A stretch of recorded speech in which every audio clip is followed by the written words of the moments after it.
Հիմա երբ որ Ալիևն ասում է, պետք է ասեն, թե ինչ պայմաններում ադրբեջանցիները կարող են գալ, մի կողմից թվում է դե լավ իրենց ներքին լսարանի համար սպառման թեմա է, մյուս կողմից էլ հասկանում ես, որ մինչև այսօր ինչ արել է, ինչ հայտարարել է Ալիևը, դրա պրակտիկ գործողությունների ծրագիրը ունեցել է եւ հողի վրա իրականացրել է եւ ես շատ մեծ մտավախություն ունեմ, որ այս իշխանությունների մնալու պարագայում դրա հերթն է գալու, դա չափազանց վտանգավոր թեզեր են, կրկնում եմ, Ալիևը գիտի թե կոնկրետ որտեղ է պատկերացում ադրբեջանցիների այսպես կոչված վերադարձը սահմանների երկայնքով Այս սահմանների երկայնքով բնակեցումից հետո նաև վերջիններից համար անվտանգության մեխանիզմների անհրաժեշտության մասին է խոսելու։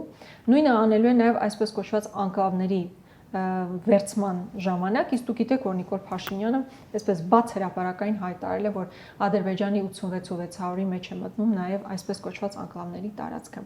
Մյուս կետը վերաբերում է բնականաբար սահմանադրության փոփոխությանը, հերթական անգամ պահանջը սահմանադրության փոփոխությանը։